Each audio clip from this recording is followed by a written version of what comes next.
ಈ ನಡುವೆ ಚಿತ್ರದುರ್ಗದಲ್ಲಿ ರೇಣುಕಾಸ್ವಾಮಿ ಅವರ ಕುಟುಂಬಸ್ಥರು ದರ್ಶನ್ ವಿರುದ್ಧ ವಿಪರೀತ ಆಕ್ರೋಶವನ್ನು ಹೊರಹಾಕಿದ್ದಾರೆ. ಅವರ ತಾಯಿ, ಅವರ ಪತ್ನಿ ಮತ್ತೆ ಸಹೋದರಿ ಎಲ್ಲರೂ ಕೂಡ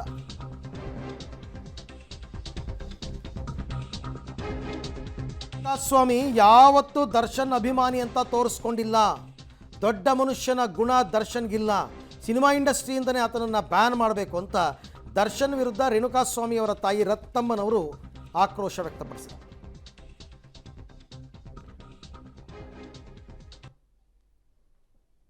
ಇದೆಯಾ ಇವರು ಮನುಷ್ಯರು ಅಂತ ಹೇಳ್ತೀರಾ ನೀವು?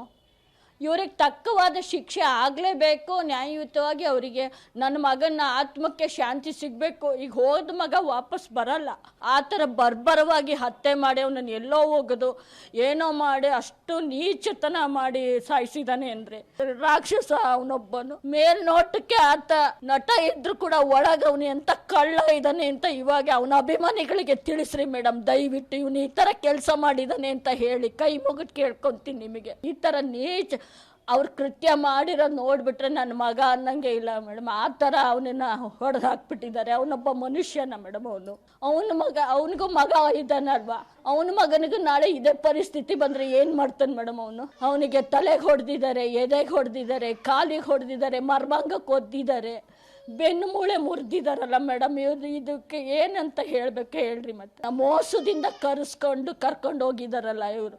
ಎಲ್ಲೋ ಕರ್ಕೊಂಡೋಗಿ ಎಲ್ಲೋ ಮಾಡಿ ಅವನನ್ನು ಮಾಡಬಾರ್ದು ರೀತಿಯಲ್ಲಿ ಮಾಡಿಬಿಟ್ಟು ಅವನಿಗೆ ಎಲ್ಲೋ ಒಗೆದು ಬಿಟ್ಟಿದ್ದಾರೆ ಮೇಡಮ್. ಅವ್ನು ಸ್ವಲ್ಪ ಇದಾಗಿದ್ರು ಅವನು ಚಾನಲಲ್ಲಿ ಹೋಗ್ಬಿಟ್ಟಿದ್ದ ಅಂದರೆ ಇಲ್ಲಿವರೆಗೂ ನಾವು ನಮ್ಮ ಮಗನ ಕಾಯ್ಬೇಕಾಗಿತ್ತು. ನಾವು ಬರ್ತಾನೆ ಅಂತ ಹೇಳ್ಬಿಟ್ಟು ಆ ಮುಖ ಎಲ್ಲ ವಿಚಿತ್ರವಾಗಿ ಮಾಡಿಬಿಟ್ಟಿದ್ದಾರೆ. ಯಾವ ಥರದ್ದು ಥರ ಬರ್ಬರವಾಗಿ ಹತ್ಯೆ ಮಾಡಿದ್ದಾರೆ ಅಂತ. ಇಷ್ಟು ಮನುಷ್ಯತ್ವ ಇಲ್ಲದೆ ಇರೋರು ಮಾಡಲ್ಲ ಮೇಡಮ್ ಈ ಥರ. ಆ ಥರ ಮಾಡಿಬಿಟ್ಟಿದ್ದಾರೆ ಅವರು.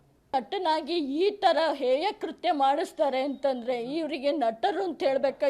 ಮೇಲೆ ನೋಟಕ್ಕೆ ನಟನೆ ಖಳನಾಯಕ ಅಂತಲೇ ಹೇಳ್ಬೋದು ಮೇಡಮ್. ಈ ಥರ ಬರ್ಬರ್ವ ಕರೆದುಬಿಟ್ಟು ವಾರ್ನ್ ಮಾಡಿ ಬಿಟ್ಟು ಹೋಗಪ್ಪ ಈ ಥರ ಮಾಡಬೇಡ ಅಂತ ಏನು ಮಾಡಿದ್ರು ವಾರ್ನ್ ಮಾಡಿದ್ಮೇಲೆ ನಾವು ವಾರ್ನ್ ಮಾಡಿದ್ದೀವಿ, ನೀನು ಮಾತು ಕೇಳಿಲ್ಲ, ನಂಬರ್ ಕೊಡಿಲಿ ಅಂತ ನಮ್ಮನ್ನಾರು ಕರೆಸ್ಬೋದಾಗಿತ್ತು. ಇಲ್ಲ ಪೊಲೀಸ್ನವ್ರಿಗಾರು ಕಂಪ್ಲೇಂಟ್ ಕೊಟ್ಟಿದ್ರೆ ಅವರಾರು ನಮ್ಮನ್ನು ಕರೆಸಿ ಹೇಳ್ತಿದ್ರು.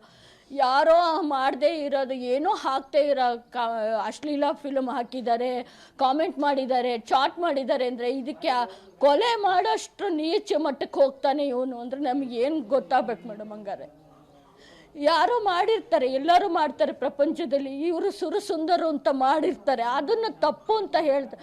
ಆದರೆ ಇಷ್ಟರ ಮಟ್ಟಿಗೆ ಮಾಡ್ತಾರೆ. ಆ ಪವಿತ್ರ ಗೌಡನು ಒಂದು ಹೆಣ್ಣಲ್ವ ಮೇಡಮ್? ಅವಳು ಹೆಣ್ಣಾಗಿ ಇನ್ನೊಂದು ಹೆಣ್ಣಿನ ಭಾಳ ಹಾಳು ಮಾಡಿದಾಳಲ್ಲ. ಅವಳು ನಿಜಕ್ಕೂ ಅವಳು ರಾಕ್ಷಸಿ ಮೇಡಮ್. ಅವಳಿಗೇನಾದ್ರು ಬುದ್ಧಿಗಿದ್ದಿ ಇದೆಯಾ ಅವಳಿಗೆ? ಇಷ್ಟೆಲ್ಲ ಕೃತ್ಯ ಮಾಡಿದ್ದಾನೆ ಇವನಿಗೆ. ನೀವು ನಿಜವಾಗ್ಲೂ ಒಂದು ಶಿಕ್ಷೆ ಕೊಡಲೇಬೇಕು, ನಮಗೊಂದು ನ್ಯಾಯ ಒದಗಿಸ್ಕೊಡ್ಬೇಕು, ಅವನ ಆತ್ಮಕ್ಕೆ ಶಾಂತಿ ಕೊಡ್ಬೇಕು ಮೇಡಮ್. ಅವನಿಗೆ ಯಾವ ಥರ ಘೋರವಾದ ಶಿಕ್ಷೆ ಕೊಡಿಸ್ಬೇಕು ಮೇಡಮ್. ಅವ್ರಿಗೆ ಹೆಂಗೆ ಮಾಡ್ಕೊತೀರಾ ಸರ್? ನನಗೆ ಸಮಾಧಾನ ಆಗ್ತಾ ಇಲ್ಲ. ಇದು ಅವರ ತಾಯಿಯ ಮಾತಾದರೆ ರೇಣುಕಾಸ್ವಾಮಿ ಅವರ ಪತ್ನಿ ಸಹನಾ ಕೂಡ ತಮ್ಮ ನೋವನ್ನು ಹೊರಹಾಕಿದ್ರು. 1 ವರ್ಷಗಳ ಹಿಂದೆ ಮದುವೆ ಆಗಿತ್ತು, ಈಗ 5 ತಿಂಗಳ ಗರ್ಭಿಣಿ. ನನ್ನ ಪತಿಯನ್ನು ಕಳೆದುಕೊಂಡಿದ್ದೀನಿ, ನನಗೆ ಯಾರು ನ್ಯಾಯ ಕೊಡಿಸೋರು? ಯಾರು ತಪ್ಪು ಮಾಡಿದ್ದಾರೆ ಅವರಿಗೆ ತಕ್ಕ ಶಿಕ್ಷೆ ಆಗಬೇಕು ಅಂತ ಆಗ್ರಹಿಸಿದ್ದಾರೆ. ಅವ್ರು ಏನು ಹೇಳಿದ್ದಾರೆ ಕೇಳೋಣ. ಫಾರ್ಮಸಿ ಒಂದರಲ್ಲಿ ಕೆಲಸ ಮಾಡ್ಕೊಂಡಿದ್ದಂಥ ರೇಣುಕಾಸ್ವಾಮಿ ಅವರು ಬೆಂಗಳೂರಿನಲ್ಲಿ ಬರ್ಬರವಾಗಿ ಹತ್ಯೆ ಆಗಿದ್ದಾರೆ. ಈ ಕೇಸ್ನಲ್ಲಿ ನಟ ದರ್ಶನ್ ಗ್ಯಾಂಗ್ ಕೂಡ ಅಂಧರಾಗಿದೆ. ಈ ಹಿನ್ನೆಲೆಯಲ್ಲಿ ಈ ಬಗ್ಗೆ ಮಾತನಾಡಲಿಕ್ಕೆ ನಮ್ಮೊಂದಿಗೆ ಅವರ ಪತ್ನಿ ಕೂಡ ನಮ್ಮೊಂದಿಗಿದ್ದಾರೆ. ಅವ್ರನ್ನೂ ಸಹ ನಾನು ಮಾತನಾಡಿಸ್ತೀನಿ. ಅಮ್ಮ, ನಿಮ್ಮ ಕೊನೆಯದಾಗಿ ನಿಮ್ಮ ಗಂಡ ಯಾವಾಗ ಕಾಲ್ ಮಾಡಿದ್ರು, ಏನು ಹೇಳಿದರು? ಶನಿವಾರ ನಮ್ಮ ಅತ್ತಿ ಮಾತಾಡಿದ್ರು. ಹಳೆ ಫ್ರೆಂಡ್ಸ್ 4 ಜನ ಸಿಗ್ತಾರೆ, ಊಟಕ್ಕೆ ಬರಲ್ಲ, 7:15 ಬರ್ತಾನೆ ಕಾರಾಗೆ, ಹಳೆ ಫ್ರೆಂಡ್ಸ್ ಸಿಕ್ಕಾರೆ 4 ಜನ ಹೋಗ್ತಾನೆ ಅಂತ ಹೇಳ್ಯಾರ.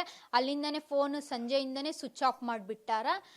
ಕರ್ಕೊಂಡೋದವರು ಹಿಂಗೆ ಯಾಕೆ ಸ್ವಿಚ್ ಆಫ್ ಮಾಡಿದ್ರು? ನನ್ನ ಗಂಡ ಬರ್ತಾನಂತ ನಿನ್ನೆ ಕಾಯ್ತಾನೆ ಇದ್ದೆ.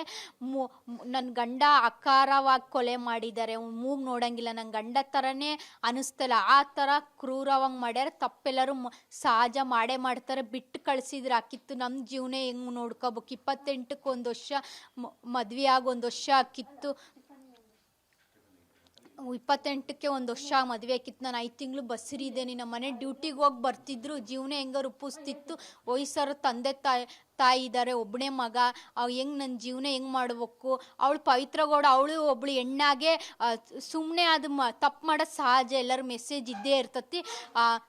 ವಿಶ್ವ ಮಾಡ್ಲಿಲ್ಲಂಗೆ ಬಿಟ್ಟಿದ್ರೆ ಹಾಕಿತ್ತು. ಅವಳು ಮಾಡಿ ದೊಡ್ಡ ಇದು ಮಾಡಿಬಿಟ್ಟಾಳು. ನಮಗೂ ಜೀವನ 5 ತಿಂಗಳು ಪ್ರೆಗ್ನೆಂಟ್ ಇದ್ದಾಳೆ. ನಂಗೆ ಗಂಡ ಇರ್ಲಿಲ್ಲಂಗೆ ನಾನು ಹೆಂಗೆ ಜೀವನ ಮಾಡ್ಬೇಕ್ರಿ.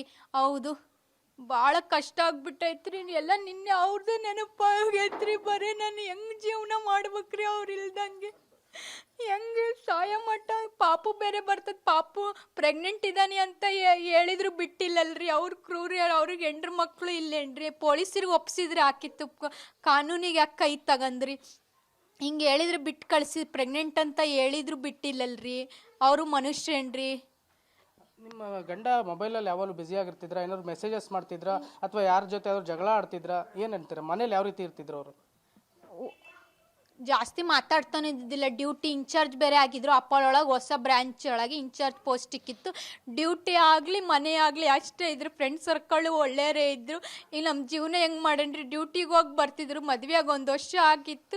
ಈಗ ನಮ್ಮ ಜೀವನ ಹೆಂಗೆ ಮಾಡ್ಬೇಕ್ರಿ. ಅವ್ರಿಗೆ ಮಾಡೋರಿಗೆ ದೊಡ್ಡ ಸ್ಟಾರ್ ಆದ್ರೆ ಅವ್ರ ಕರುಣೆ ಅನ್ನೋದಿಲ್ಲ. ಬಿಟ್ಟು ಕಳಿಸಿ. ಪ್ರೆಗ್ನೆಂಟ್ ಅಂತ ಹೇಳಿದ್ರು ಬಿಟ್ಟು ಕಳಿಸಿಲ್ಲಲ್ರಿ. ಅವರು ಮನುಷ್ಯರೇನ್ರಿ. ಹೌದು. ಅಂದ್ರೆ ಇವಾಗ ಪ್ರತಿನಿತ್ಯ ಮನೇಲಿ ಇದ್ದಾಗ ಯಾರ ಜೊತೆ ಏನು ಜಗಳ ಆ ಥರದ್ದು ಏನಿಲ್ಲ, ತುಂಬಾ ಸೌಮ್ಯವಾಗಿರ್ತಿದ್ರ ನಿಮ್ಮ ಗಂಡ? ಯಾವುದೇ ರೀತಿ ಮೊಬೈಲಲ್ಲಿ ಬ್ಯುಸಿ ಆಗಿರ್ತಿರ್ಲಿಲ್ವಾ? ತನ್ನ ಕೆಲಸ ಆಯ್ತು ತಾನಾತು ಅಷ್ಟೇ ರೀ.